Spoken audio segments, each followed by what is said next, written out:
योगी जी, हमें हमारे मीडिया समूह न्यूज़ 18 को इस इंटरव्यू देने के लिए आपका बहुत बहुत धन्यवाद। आप बहुत दिनों बाद मीडिया से बात कर रहे हैं, दूसरी पारी में पहली बार। मैं एक अलग रुख देख रहा हूं इस बार मुख्यमंत्री का। एक नई उत्साह है, एक नई उमंग है, और मैं ये देख रहा हूं कि इस बार इकॉनमी पे बहुत बड़ा फोकस है, इस बार रिफॉर्म्स पर फोकस है। और आपने बहुत मेहनत की है पिछले कुछ महीनों में ग्लोबल इन्वेस्टर्स समिट करने की, जो कि अभी कुछ ही दिनों में होने वाला है। तो मेरा पहला सवाल यह है कि $1 ट्रिलियन इकॉनमी, जिसको कि अगर मैं थोड़ा सिंप्लीफाई करूं अपने क्या कहते हैं दर्शकों के लिए, तो करीब 80 लाख करोड़ से ज़्यादा की इकॉनमी, ये आप 4 साल में करना चाह रहे हैं, 2027 तक करना चाह रहे हैं। कैसे कर पाएंगे ये सब? राहुल जी, मैं धन्यवाद देता हूं आपको कि आप यहाँ पर आज आए हैं और उत्तर प्रदेश के विकास की इस यात्रा को अपने दर्शकों तक पहुंचाना चाहते हैं।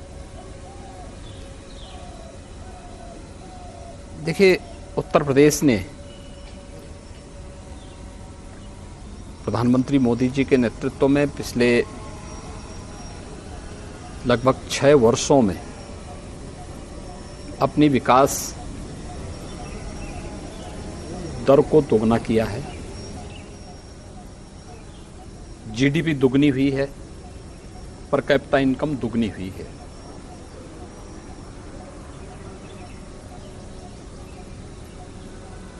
उत्तर प्रदेश $1 ट्रिलियन की इकोनॉमी बने हैं।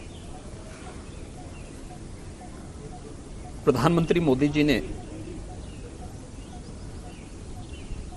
पहले जो यूपी का जो फर्स्ट इन्वेस्टर समिट था फरवरी 2018 में, उस समय इसका एक लक्ष्य हम सबको दिया था। इन्वेस्टर समिट के उन कार्यक्रमों को व्यवस्थित ढंग से आगे बढ़ाने के लिए हम लोगों ने कार्य प्रारंभ किया। इसी दौरान वैश्विक महामारी कोरोना आ गई। कोरोना के कारण बहुत सारी चीज़ें ऐसी थीं जो आगे बढ़ नहीं पाई। उसने इकोनॉमी को भी काफ़ी हद तक उसके मार्ग में एक बाधा खड़ी की थी। लेकिन अब कोरोना से लगभग उत्तर प्रदेश भी, देश भी उभर चुका है। अब हमारे सामने था कि हम इसके लिए क्या नया प्रयास प्रारंभ करें। और अगर वास्तव में यूपी जैसे स्टेट की 25 करोड़ जनता के जीवन में परिवर्तन लाना है, अगर भारत को प्रधानमंत्री जी के विजन के अनुरूप $5 ट्रिलियन की इकोनॉमी बनानी है, तो उत्तर प्रदेश को अपना रोल उसमें अदा करना पड़ेगा। इसके लिए व्यापक रिफॉर्म किए गए। उन सेक्टर्स की पहचान हुई जिनमें यहाँ पे निवेश हो सकता था। 25 ऐसे सेक्टर निकले, उनकी पॉलिसी बनाई गई।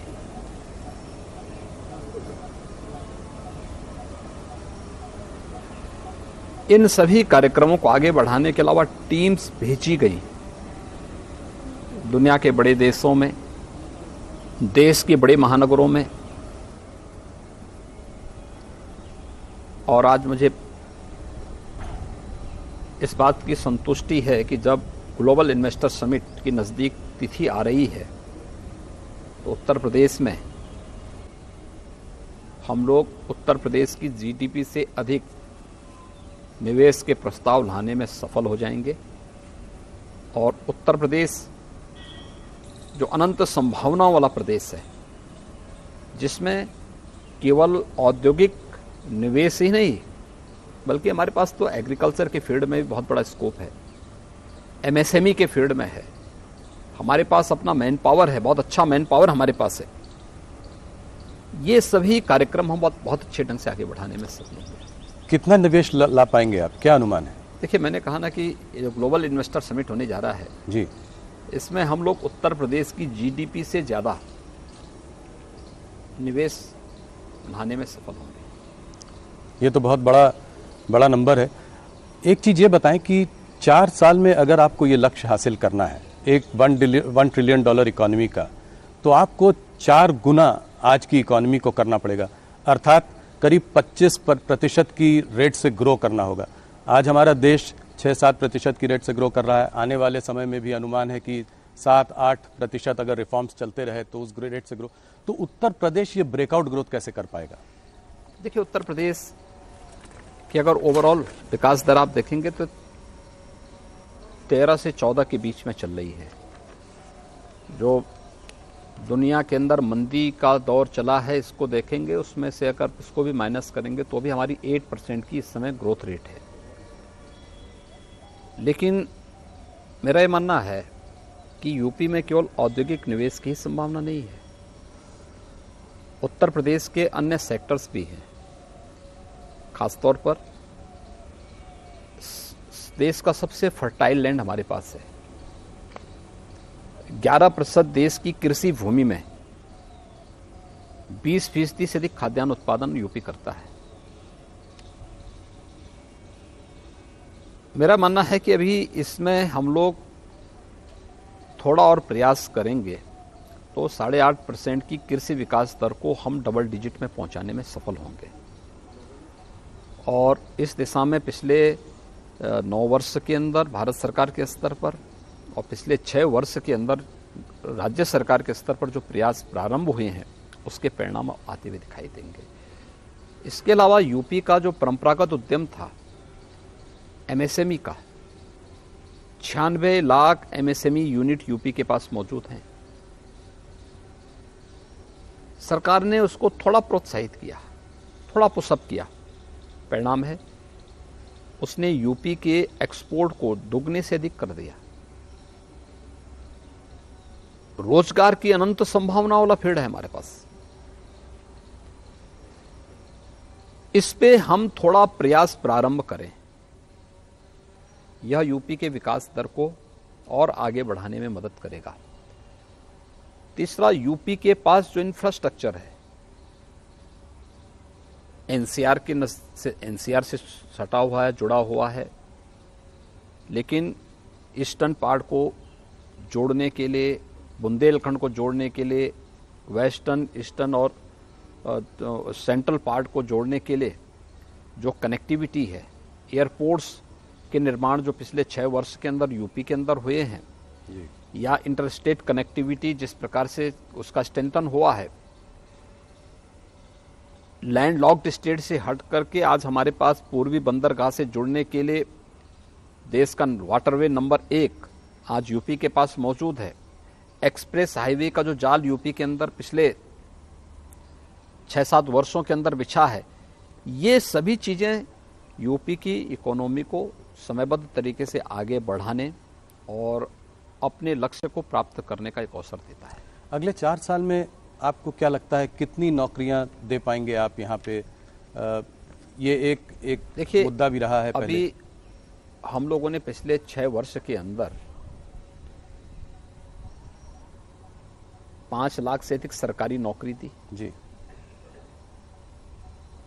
एमएसएमई और विश्वकर्मा श्रम सम्मान के माध्यम से हम लोगों ने प्रदेश के अंदर 1,61,000 से अधिक यूथ को उसके साथ जोड़ने में हमें मदद मिली। प्रदेश के अंदर प्रधानमंत्री मुद्रा योजना और मुख्यमंत्री युवा स्वरोजगार योजना और अन्य तमाम योजनाओं के माध्यम से हम लोग 60 लाख से अधिक व्यापारी और उद्यमियों को आर्थिक स्वावलंबन के साथ जोड़ने में हमें मदद मिली। यह हमारे पिछले 5-6 वर्षों का है। अगले 6 वर्ष के अंदर जिस प्रकार से लोगों ने और दुनिया के उद्यमी और निवेशकों ने यूपी में रुचि ली है, अगर इन सब के परिणाम अगर आप देखेंगे तो मेरा ये मानना है कि यूपी लाखों नौजवानों को नौकरी की सुविधा यहाँ पर देने में सफल होगा। एक आंकड़ा दीजिए, अगले 4 साल में जैसे जैसे $1 ट्रिलियन की तरफ बढ़ेंगे तो कितनी प्राइवेट सेक्टर नौकरियां क्रिएट हो सकती हैं? देखिए, मैंने कहा ना, ये अभी मैंने एक सेक्टर की मैं बात कर रहा हूँ, लेकिन हमारे पास अभी एमओयू चल रहे हैं, बड़े पैमाने पे लोगों ने रुचि ली है। एमओयू की प्रकृति और इन सब को लेकर के 10 फरवरी को हम इसकी घोषणा भी करेंगे कि अगले 2 साल 4 साल के अंदर हम कितने निवेश को कितने समय के अंदर करवाने में सफल होंगे और कितने युवाओं के लिए नौकरी और रोजगार की संभावनाओं को भी हम जमीनी धरातल पर लाने में सफल होंगे, इसकी भी घोषणा होगी। लेकिन मैं कह सकता हूँ लाखों की संख्या होगी। पहले देखा गया है 2018-2019 में भी आपने इन्वेस्टर समिट किया, उसमें भी काफ़ी एमओयू साइन हुए, जैसे कि 4.5 लाख करोड़ के एमओयू साइन हुए। तो इसमें कन्वर्जन कितना हुआ, मतलब कितना निवेश आया? देखिए, मैंने तब भी कहा था कि यूपी में हम उतना निवेश करवाने में सफल होंगे, उतना हम लोग एमओयू कराएंगे जितना यूपी की वार्षिक बजट होगा। 4,28,000 का हमारा वार्षिक बजट उस समय था जी। हमारे पास 4,68,000 करोड़ रुपए के प्रस्ताव आए थे। और मुझे प्रसन्नता है कि कोविड-19 के बावजूद हम लोग लगभग 4 लाख करोड़ के निवेश प्रस्तावों को जमीनी धरातल पर उतारने में सफल हुए। 4 लाख करोड़ 4 लाख करोड़ से अधिक के। इसमें बहुत सारी यूनिट तो अब प्रोडक्शन भी शुरू कर दी है। अगर आप देखेंगे, आपके मथुरा में पेप्सिको का जी जो कारखाना लगा है, जो यूनिट लगी है, लगभग 1200 करोड़ रुपए की लागत से, और बहुत अच्छा उसने उत्पादन शुरू किया वहाँ पे। यूनिलीवर का हमीरपुर में जी। ऐसे ही डाटा सेंटर आपके ग्रेटर नोएडा में लग चुका है। ऐसे ही आपका जो है सैमसंग का डिस्प्ले यूनिट, ये पहली बार देश की फर्स्ट यूनिट थी। ऐसे हजारों यूनिट यूपी के अंदर अपना प्रोडक्शन भी शुरू कर चुकी है। कौन कौन से सेक्टर्स में आप देख रहे हैं कि निवेश आएगा, इन्वेस्टमेंट आएगा? देखिए, सभी 75 जो 25 के 25 सेक्टर हम लोगों ने तय किए थे, सभी में प्रस्ताव प्राप्त हुए हैं। खासतौर पर अगर आप देखेंगे तो औद्योगिक विकास के साथ साथ यूपी के अंदर इलेक्ट्रिक व्हीकल के उसमें आईटी और आईटीएमएस के क्षेत्र में भी काफ़ी प्रस्ताव प्राप्त हुए हैं। फूड प्रोसेसिंग के क्षेत्र में प्राप्त हुए हैं। अलग अलग जो 25 बायोफ्यूल के लिए हुए हैं, रिन्यूएबल एनर्जी के उसमें हुए हैं, बहुत सारे सेक्टर हैं। उन सभी 25 सेक्टर्स में ये थोड़ा मुझे वाइब्रेंट गुजरात की याद दिलाता है। आप लगता है कि उस मॉडल से कुछ प्रभावित हैं, कुछ मोदी जी का इसमें इनपुट, कुछ टिप्स वगैरह उनसे लिए? कुछ देखिए, सारी प्रेरणा प्रधानमंत्री मोदी जी की है और इन सब बातों को लेकर के हम राज्यों के साथ भी अपने अनुभव को शेयर करते हैं, उनकी पॉलिसीज को भी देखते हैं कि इन राज्यों ने कहाँ पर क्या अच्छा किया है और फिर उसके अनुरूप फिर अपनी पॉलिसी भी तैयार करते हैं। योगी जी, आपका विजन बहुत बड़ा है, सराहनीय है। देखते हैं आगे 4 सालों में कैसे निवेश आता है, उत्तर प्रदेश कैसे प्रगति करता है। कुछ चीज़ें जरूरी हैं अगर आप चाहते हैं कि यहाँ पर इन्वेस्टमेंट आए, जैसे कि law and order situation Uttar Pradesh में, जो कि पिछले 5 सालों में आपने, बल्कि 6 सालों में आपने बहुत अच्छी की है। ईज ऑफ डूइंग बिजनेस भी एक इम्पॉर्टेंट मुद्दा रहेगा। नीचे के लेवल पे करप्शन हावी रहता है, तो क्या कहीं पे आप इसकी वजह से कोई फास्ट ट्रैक डेस्क बना रहे हैं चीफ मिनिस्टर्स ऑफिस में, जिसमें से अगर मान लीजिए किसी इंडस्ट्रियलिस्ट को अप्रोच करना पड़े, निवेश लाना हो, तो वो सीधे आपके पास तक पहुंच सके? देखिए, पास पहुंचने की अब नौबत ही नहीं आएगी। उत्तर प्रदेश की लॉ एंड ऑर्डर, इसने यूपी के परसेप्शन को देश और दुनिया के सामने चेंज करके रख दिया है जी, और इसको हर व्यक्ति स्वीकार करता है। एक दूसरा है कि कोई भी निवेशक आज हमारे साथ एमओयू कर रहा है तो हमने उसको सिंगल विंडो प्लेटफॉर्म उपलब्ध करवाया है, जहां पे 350 से अधिक क्लियरेंस उसको एक साथ एक प्लेटफॉर्म में उपलब्ध हो जाएंगे बिना किसी मानवीय हस्तक्षेप के। हाँ, निवेशक को उन क्वेरीज का जवाब समय से देना होगा जो वहां से उससे मांगी जाए। ये सब ऑनलाइन प्लेटफॉर्म में उनको सुविधा प्राप्त होंगे। एमओयू पूरा होने के बाद जब निवेश जमीनी धरातल पर उतारने की बात आती है तो उसकी मॉनिटरिंग के लिए भी निवेश सारथी एक नया पोर्टल उनका इंतजार कर रहा है। एक व्यवस्थित तरीके से उसे जमीनी धरातल पर उतारना। निवेश जमीनी धरातल पर उतर हो चुका है तो IMS इंसेंटिव मॉनिटरिंग सिस्टम से वो स्वयं जुड़ जाएगा। कब कब शासन का इंसेंटिव निवेशक को जाना है, ये सब ऑटो मोड में सब होता हुआ दिखाई देगा। ये 3 प्लेटफॉर्म हम लोगों ने उपलब्ध कराए हैं हर एक निवेशक के लिए, और मेरा मानना है कि ये किसी भी प्रकार की मानवीय हस्तक्षेप से मुक्त सीएम कार्यालय इन सब की मॉनिटरिंग स्वयं करेगा। तो आप इस पर खुद एक नज़र बनाए हुए हैं, खुद देख रहे हैं इसको। योगी जी, इस बार बहुत हल्ला था कि आप वर्ल्ड इकोनॉमिक फोरम पे जाने वाले हैं, आखिरी में आपने जाने का इरादा बदल दिया, ऐसा क्यों? देखिए, मेरी यहाँ व्यस्तता थी हमारे सामने उसी समय। देखिए, अगर मेरा ये कार्यक्रम जो है किसी एक उसके साथ बनता, जो है नवंबर में अगर दुनिया में हमारी टीम गई होती, तो हम लोग उस समय अपने उस टीम के साथ, उस समय मेरा भी कार्यक्रम एक बार कुछ जगह जाने का था। उसी समय कुछ राज्यों में इलेक्शन आने के नाते, अब उत्तर प्रदेश में उपचुनाव आने के नाते हम लोग कार्यक्रम नहीं दे पाए, मैं जा नहीं पाया। बाद में ग्लोबल इन्वेस्टर समिट और G20 से संबंधित समिट एक साथ आ गई, तो मेरी यहाँ लोकल व्यस्तता के नाते मैं फिर वहाँ के लिए समय नहीं निकाल पाया। लेकिन मेरा ये मानना है कि वैश्विक मंच पर उत्तर प्रदेश को जो समर्थन मिला है वह बहुत उत्साहजनक था। योगी जी, थोड़ा सा ग्लोबल इन्वेस्टर समिट से हटते हैं और मुद्दों पर चर्चा करते हैं। मुझको अभी गुजरात के चुनाव के पहले अमित शाह जी ने अपने इंटरव्यू में कहा था कि टिकट कटवाने का इंतज़ाम कर लीजिए, 1 जनवरी को जाकर रामलला के दर्शन करने अयोध्या में। तो क्या जनवरी 1 के बाद सब लोग रामलला के दर्शन अयोध्या में जाकर कर पाएंगे? क्या आप अपने टाइमलाइन पे प्रतिबद्ध हैं? देखिए, मंदिर अपने समयबद्ध तरीके से आगे बढ़ चुका है, और जो टाइमलाइन दी गई है उसके अनुरूप वहाँ पे मंदिर का निर्माण भी होगा, और रामलला समय से अपने मंदिर में विराजमान भी होंगे। ये देश के लिए, दुनिया के लिए एक बहुत गौरव का दिन होगा, जिस दिन रामलला सैकड़ों वर्षों के बाद अपने मंदिर में विराजमान होंगे। जी, तो इसमें 1 तारीख से दर्शन शुरू हो जाएंगे, जैसा कि उसके बाद से जब भी जो भी कार्यक्रम मंदिर ट्रस्ट तय करेगा उसके अनुरूप सारे कार्यक्रम आगे बढ़ेंगे। एक विवाद पिछले कुछ दिनों में, कुछ महीनों में जो चला है, वो है रामचरितमानस का विवाद, और ऑपोजिशन जो है इस पर काफ़ी हावी है, इस पर चर्चा करती जा रही है।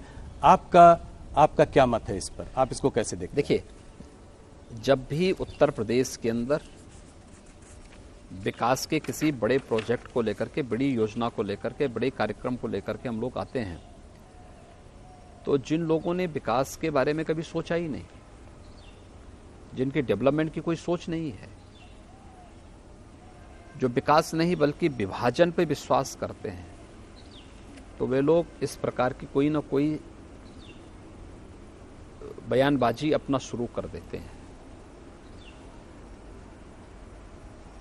उत्तर प्रदेश के अंदर ग्लोबल इन्वेस्टर समिट एक बड़ा आयोजन है, और इसके साथ ही G20 का समिट, यह उत्तर प्रदेश के लिए भी और देश के लिए भी एक अवसर है, जब वैश्विक मंच पर हम लोग अपनी छवि को, अपने सामर्थ्य को प्रस्तुत करने का एक अवसर हमें प्राप्त होगा। तो विकास और इस प्रकार के अवसर से ध्यान हटाने के लिए यह इस प्रकार की बयानबाजी है, इसके पीछे कोई अन्य हेतु नहीं। अब जैसे कि काफ़ी सारे, मायावती जी ने कहा कि सबसे बड़ा कॉन्स्टिट्यूशन हमारे लिए सबसे बड़ा है, रामचरितमानस नहीं। आपके अखिलेश जी ने कहा कि हमारा अंबेडकर जी ही हमारा धर्म है। फिर अब वो कह रहे हैं मैं भी शूद्र हूँ, और वो आपसे ये सवाल जो है सदन में पूछना भी चाहते हैं। तो इन सबको आप क्या जवाब देंगे? इससे सीधा साधा जवाब क्या है? सदन में जब प्रश्न आएगा तो प्रश्न का जवाब भी उसी प्रकार का सीधा जवाब सदन में उसका मिलेगा। जो क्या है? मैं कह रहा हूँ, जब सदन में प्रश्न आएंगे, जहां से प्रश्न आएगा वहां से उसका जवाब भी देंगे। जी, ये रामचरितमानस को उत्तर प्रदेश में जो राम जन्म की भूमि भी है, यहाँ पर उसको जलाया जा रहा है, इसको आप कैसे देखते हैं? क्या आप इस पर कड़ी कार्रवाई करेंगे? क्या कार्रवाई करेंगे? कार्रवाई हो चुकी है जी। और रामचरितमानस एक पवित्र ग्रंथ है, समाज को जोड़ने वाला ग्रंथ है, और रामचरितमानस के प्रति सनातन आस्था जी उत्तर भारत के हर घर में सुंदरकांड के पाठ होते हैं किसी भी मांगलिक कार्यक्रम के अवसर पर। हमें ये नहीं भूलना चाहिए, हर सनातन धर्मावलंबी सुंदरकांड का पाठ कराता है। दूसरा, अक्टूबर से लेकर के सितंबर के अंत से लेकर के और दिसंबर के प्रारंभ तक उत्तर भारत के हर गांव में रामलीलाओं के मंचन होते हैं। रामलीलाओं का मंचन की शुरुआत भी संत तुलसीदास जी ने की थी। रामलीलाएं पूरे गांवों को जोड़ती हैं और जिन लोगों को रामचरितमानस के इस भाव के बारे में जानकारी होती ना, वे लोग इस प्रकार के प्रश्न नहीं उठाते। आखिर उसी रामचरितमानस में निषाद राज का भी चित्रण है और उसी रामचरितमानस में सबरी का भी चित्रण है जी। तो बुद्धि का फेर है। पर राजनीति में बैकवर्ड वोट्स को गैल्वेनाइज करने का एक ये तरीका भी हो सकता है। देखिए, उत्तर प्रदेश की जनता बहुत विभाजन झेल चुकी है और विभाजन के कारण पहचान का संकट भी देख चुकी है। उत्तर प्रदेश की जनता अब बार बार विभाजनकारी ताकतों को ठुकराई है। 14 में ठुकराया, 17 में ठुकराया, 19 में ठुकराया और 22 में भी जवाब दे चुकी है जी। इसलिए अब कोई गुंजाइश नहीं बची है। वो लोग कितना भी माथापच्ची कर लें, उसके लिए कोई गुंजाइश नहीं बची है। आपने तमाम चुनाव की बात की तो 2014 में 71 सीट लेकर बीजेपी यहां आई थी, 2019 में 63 सीट, 2024 में आप कितनी सीट देखते हैं? देखिए, 2024 में भारतीय जनता पार्टी 2019 से ज्यादा सीटें यहां पाएगी और बेहतर परिणाम देगी। 2014 की 71 सीट का रिकॉर्ड ब्रेक कर सकती है? मैंने कहा ना, बेहतर परिणाम हम यूपी से देंगे। अच्छा, तो ये कैसे आपको लगता है? मान लीजिए कि सारी पार्टियां साथ एकजुट हो जाएं और एक ही कैंडिडेट आपके खिलाफ खड़ा करें तो क्या होगा? ये 19 में हो चुका है। ऐसा है नहीं कि कोई नया हो रहा है, 19 में सब हो चुका है। ये सारा प्रयोग हो चुके हैं यूपी में। एक कास्ट सेंसस की डिमांड आई है जो कि काफी प्रदेश देख भी रहे हैं, बिहार में काम शुरू भी हो गया है। यहाँ पे उत्तर प्रदेश में अभी तक कुछ इस पर वो नहीं हुई। आप इसको कैसे देखते हैं? क्या करेंगे आप? ये सेंसस की कार्रवाई राज्य सरकार नहीं कराती, भारत जनगणना आयोग कराता है और जो भी उनकी अपनी गाइडलाइन होगी, जो भी उनके कार्यक्रम होंगे, राज्य सरकार उसके अनुसार चलेगी और राज्य सरकार उसी आधार पर अपने कार्यक्रम का। पर क्या आप उसके सपोर्ट में हैं? मैंने कहा ना, जो भी भारत सरकार तय करेगी और जनगणना आयोग तय करेगा, हम उसके साथ में हैं। आपके डिप्टी सीएम केशव मौर्य ने कहा है कि वो इसका समर्थन करते हैं। इस वजह से ही किस संदर्भ में मेरी इस संबंध पर चर्चा नहीं हो पाई। आने वाले समय में कुछ इंपॉर्टेंट राज्य के चुनाव आने वाले हैं और मैं ये सवाल आपसे इसलिए पूछ रहा हूं क्योंकि आप स्टार कैंपेनर हैं, आप अलग अलग प्रदेशों में जाते हैं भारतीय जनता पार्टी के लिए कैंपेन करने। तो आप कर्नाटका में, मध्य प्रदेश में, राजस्थान में और छत्तीसगढ़ में जो चार बड़े प्रदेशों में जो चुनाव हो रहा है, इसमें आप भारतीय जनता पार्टी के प्रोस्पेक्ट्स को कैसे देखते हैं?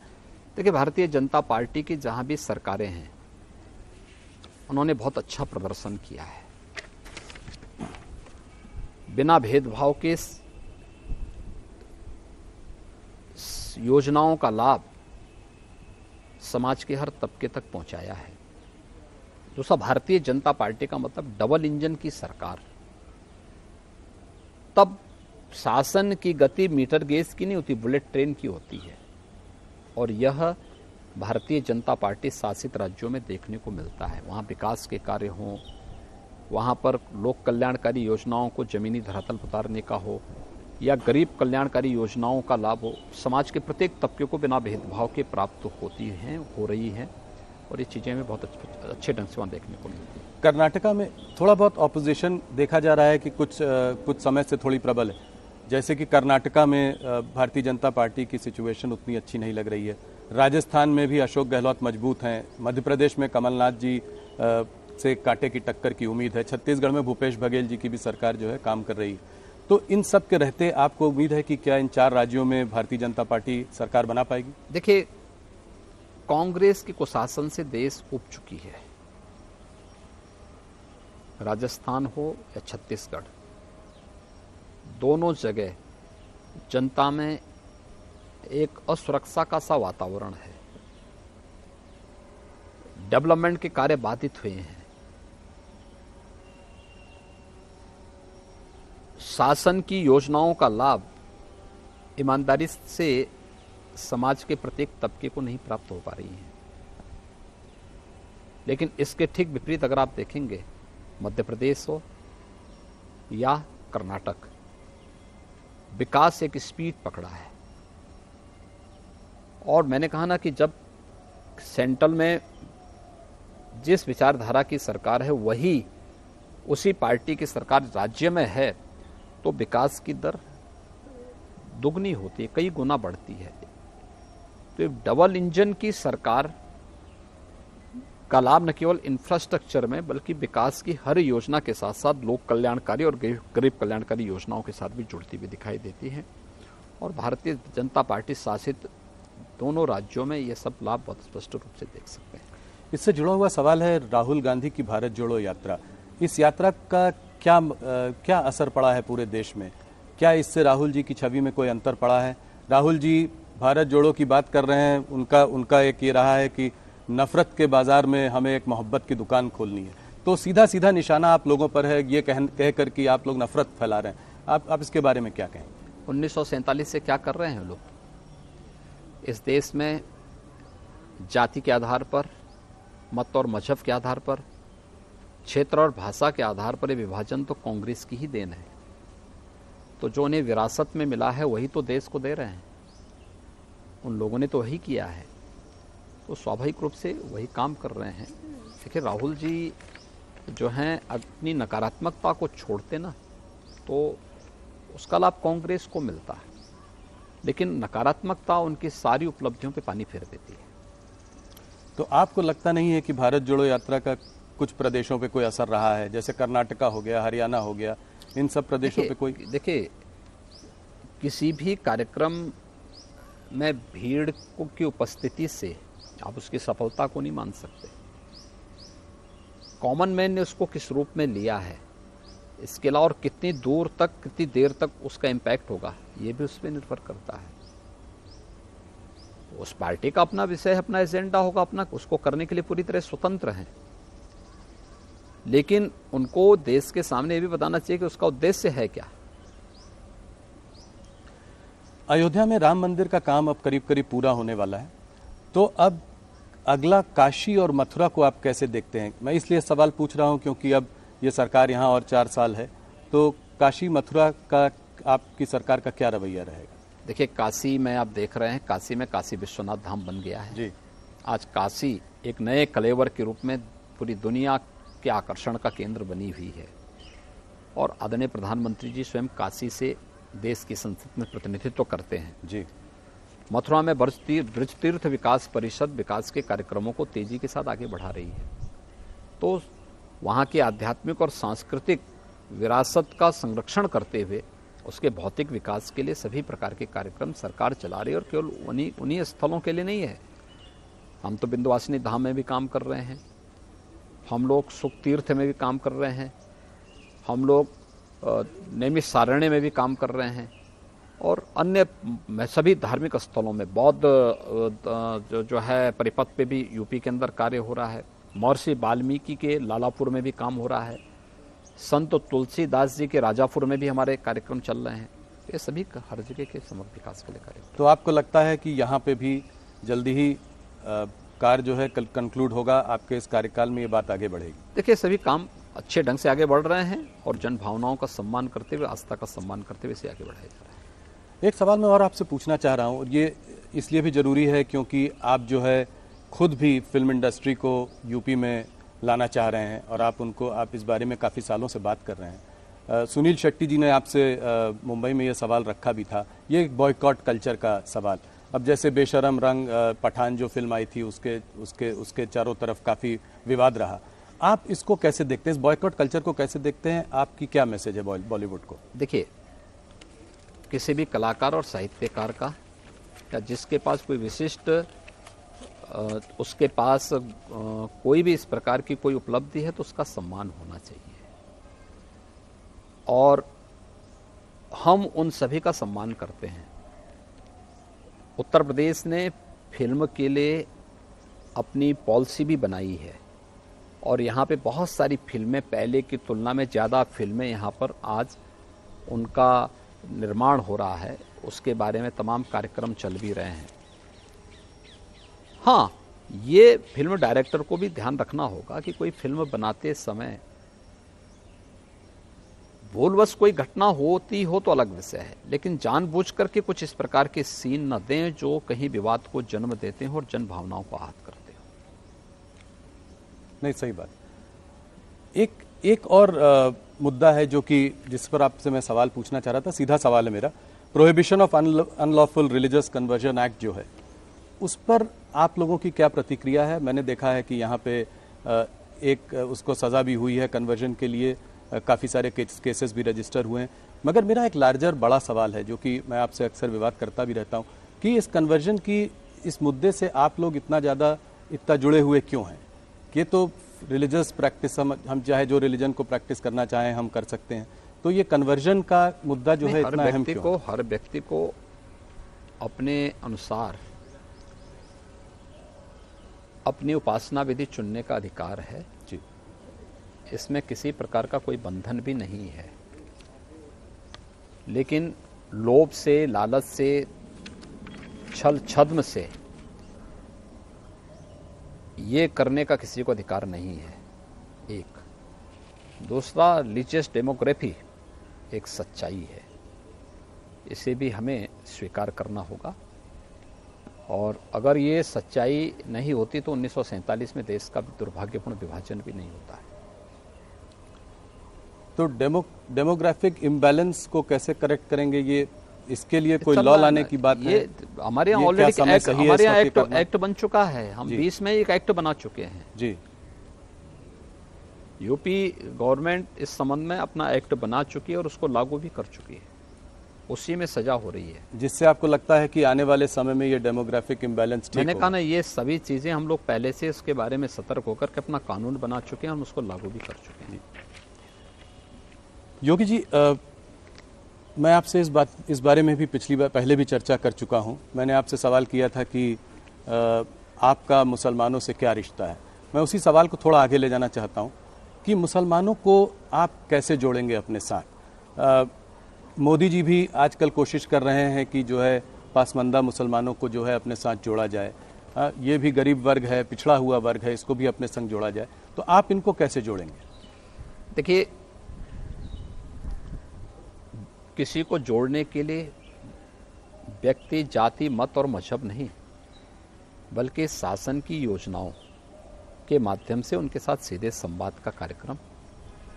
और आज उत्तर प्रदेश की कानून व्यवस्था अच्छी हुई है, पर्व और त्यौहार शांतिपूर्ण तरीके से मनाए जा रहे हैं। अगर हिंदुओं के शांतिपूर्ण तरीके से कार्यक्रम हो रहे हैं तो मुसलमानों को भी शांतिपूर्ण तरीके से हो रहे हैं।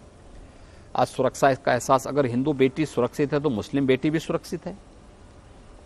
तो हर व्यक्ति को इन चीज़ों का लाभ मिल रहा है, उनको एहसास हो रहा है कि सुरक्षा और सुशासन का लाभ किस रूप में आगे मिल सकता है। ये चीज़ें उनको देखने को मिल रही, तो उसका लाभ सबको मिल रहा है, और ये जुड़ने का सबसे अच्छा माध्यम। दूसरा, शासन की योजनाएं, कोई भी योजना हो, बिना भेदभाव के योजनाओं का लाभ उनको प्राप्त हो रहा है। ये नहीं पिक एंड चूज नहीं कि ये मेरा है, तेरा है, ये नहीं हो सकता है। जिस दिन लोकतंत्र की सबसे पवित्र भावना तुष्टीकरण नहीं है, लोकतंत्र की सबसे पवित्र भावना है कि समभाव से हम शासन की योजनाओं का लाभ सबको दें, और सबका साथ, सबका विकास, सबका विश्वास और सबका प्रयास, यही लोकतंत्र का मूल भाव भी है, और यही जोड़ने का एक आधार भी है। आरएसएस के मोहन भागवत जी ने कुछ दिनों पहले कहा था कि हिंदुस्तान में मुसलमानों को डर के रहने की ज़रूरत नहीं है, इस्लाम को यहाँ कोई थ्रेट भी नहीं है, मगर उनको अपना एटीट्यूड थोड़ा बदलना पड़ेगा। हम बड़े हैं, हम एक समय राजा थे, हम फिर से राजा बनना चाहते हैं, ये छोड़ना पड़ेगा। क्या आप इस बात से सहमत हैं? हाँ, माननीय सरसंघ चालक जी ने जो बात कही है एकदम सही परिप्रेक्ष्य में कही है। हमें तो भारतीय दृष्टिकोण को अपनाना पड़ेगा। अगर हम भारतीय सब हर नागरिक को जाति मत और मजहब से ऊपर उठ करके पहले अपने को एक भारतीय नागरिक मानना पड़ेगा अपने आप को। और भारत का दृष्टिकोण भी यही कहता है कि ये मेरा है, ये पराया है। ये तो छोटी बुद्धि के लोग करते हैं।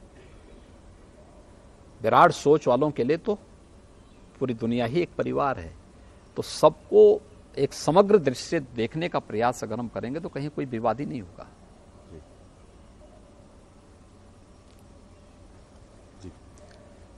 योगी जी, आप उत्तराखंड से आते हैं, आप उस प्रदेश से जुड़े हुए भी हैं। आप ये जोशी मठ को कैसे देखते हैं? क्या केदारनाथ बद्रीनाथ में लोग दर्शन करने जाते हैं, भीड़ बहुत आती है, तो क्या वहाँ पे जो रोड बनाने में, डैम्स बनाने में, इन सब चीज़ों को बनाने में क्या हम अपने पहाड़ों को कमज़ोर कर रहे हैं? क्या हल देखते हैं इसका आप आगे? देखिए, केंद्र और राज्य शासन वहाँ के लिए अपनी कार्य योजना बनाई है और उसको प्रभावी ढंग से लागू भी कर रही है। मुझे इधर जोशीमठ जाने का अवसर नहीं मिला है, लेकिन हम लोगों को स्वयं भी, जो सभी लोगों को इस बारे में देखना होगा कि डेवलपमेंट कहीं हो, पहाड़ में हो या मैदान में हो, अनियोजित और अवैज्ञानिक जब भी होगा तो उसके दुष्परिणाम से कोई वंचित नहीं रहेगा। हम लोग बहुत बार देखते हैं नदी के कैचमेंट एरिया में बहुत सारे लोग बस जाते हैं जी, लेकिन नदी तो अपना रुख कभी ना कभी बदलेगी। तो सबसे ज़्यादा जनहानि और धनहानि उस समय होती है जब कैचमेंट एरिया में विकराल रूप नदी का देखने को मिलता है।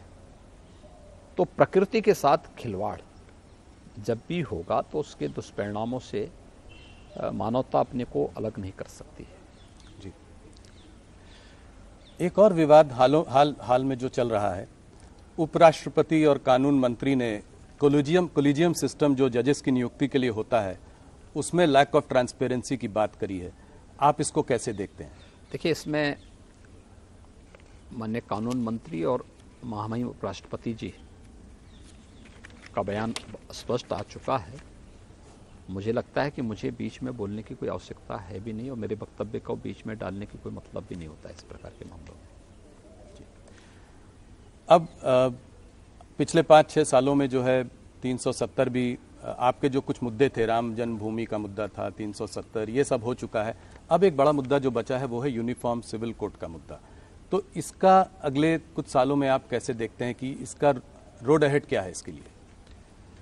देखिए, उसमें कॉमन सिविल कोड, इस संबंध में अलग अलग राज्य सरकारों के द्वारा अपने अपने यहाँ कमेटियां गठित की गई हैं। जैसे उत्तर प्रदेश के लिए हमारा लॉ कमीशन इसको देख रहा है। उसकी सिफारिश जब शासन को आएगी सरकार उस पर जरूर विचार करेगी, लेकिन अभी तो उनको उस पर सभी पक्षों को लेकर के, सभी चीज़ों को लेकर के लोग अभी विचार करेंगे उस पर। तो उसी के बाद कुछ होगा यहाँ? हाँ, जो भी निर्णय लेना होगा उसके बाद भी निर्णय करेंगे। योगी जी, आप राम जन्मभूमि आंदोलन से बहुत पहले से जुड़े हुए हैं। कुछ लोगों का मानना यह है कि इस बार मुलायम सिंह यादव जी को, स्वर्गीय मुलायम सिंह जी को जो पद्म विभूषण दिया गया, कार सेवकों पे 1990 में उन्होंने गोली चलाने के आदेश वगैरह दिए थे, तो इसको आप कैसे देखते हैं? देखिए, हर एक व्यक्ति के जीवन में उसके सकारात्मक पक्ष भी होंगे, कुछ नकारात्मक पक्ष भी होंगे। लोक सेवा में एक लंबे कालखंड तक उनके द्वारा किए गए योगदान के लिए उन्हें पद्म पुरस्कार से सम्मानित किया गया है। लेकिन इस समाजवादी पार्टी के लिए एक अवसर था कि जब वो प्रधानमंत्री जी और भारत सरकार के प्रति कृतज्ञता ज्ञापित करते हैं, लेकिन समाजवादी पार्टी की डिक्शनरी में कहीं कृतज्ञता शब्द है ही नहीं, धन्यवाद शब्द है ही नहीं।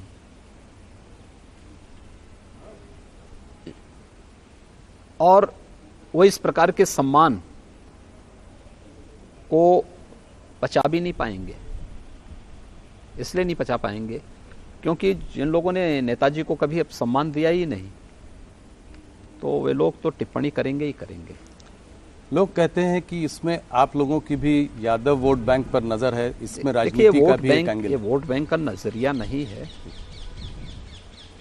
यह किसी एक फील्ड में कार्य करने वाले लोगों की उन कार्यक्रमों को एप्रिसिएट करके नई पीढ़ी को समाज सेवा के कार्यों के साथ जोड़ने के लिए एक नई प्रेरणा है। योगी जी, जैसा कि मैंने कहा कि इस बार एक आपका नया रुख देखने को मिल रहा है, तो आपकी मैनेजमेंट स्टाइल क्या है? आप नौकरशाही से, यहाँ पे कुछ लोग घबराते भी हैं आपसे, अलग अलग तरह की लोग बातें करते हैं कि आप स्ट्रिक्ट भी हैं, डिसिप्लिनेरियन भी हैं। आपकी मैनेजमेंट स्टाइल क्या है? कैसे इतने बड़े प्रदेश को इतने यहाँ से और इतना बड़ा विजन लेके आगे जा रहे हैं, तो कैसे आप काम करते हैं? संतुलन समाज और सरकार के बीच में, सरकार और प्रशासन के बीच में एक बेहतरीन संतुलन के माध्यम से भारत सरकार के कार्यक्रमों को यहाँ पे ईमानदारी के साथ लागू करने और फिर इस संतुलन के साथ साथ पब्लिक इनपुट भी हर एक योजना के साथ लेते हुए कार्यक्रमों को आगे बढ़ाना। हम कोई योजना बनाएं, उसका केंद्र बिंदु कॉमन मैन होगा, जिससे शासन की योजना वहाँ तक हम ईमानदारी से पहुँचा सके और हम उस कार्यक्रम को, ये हमारा ग्लोबल इन्वेस्टर समिट या शासन का कोई भी कार्यक्रम उसी को लेकर के आगे बढ़ता है। योगी जी, अक्सर आपको हिंदू सुप्रीमिस्ट या फासिस्ट वगैरह कहते हैं लोग, आपको कैसा लगता है जब आपके बारे में लोग? देखिए, मैं एक योगी हूँ जी। अब देखने का नज़रिया सबका अलग अलग होता है। जो चीज़ें मुझे अच्छी लगती होंगी, आवश्यक नहीं कि वो चीज़ें सबको अच्छी लगती होंगी, और मुझे अपनी बात थोपनी भी नहीं चाहिए किसी पे। तो अगर उनको ये लगता है तो मैं तो वही हूँ जो मैं हूँ, लोग मुझे जिस रूप में जानते हैं।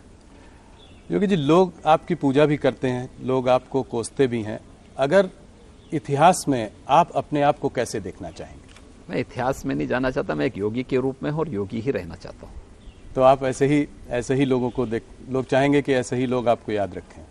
मैं क्या कर रहा हूँ, क्यों याद रखने की बात ही नहीं आती। मैं योगी के रूप में काम कर रहा हूँ, एक योगी के रूप में ही अपना जीवन आगे बढ़ाना चाहता हूँ। आपने हम लोगों को इतना समय दिया, आपने अपने उत्तर प्रदेश के विजन को समझाया, आपका बहुत बहुत धन्यवाद।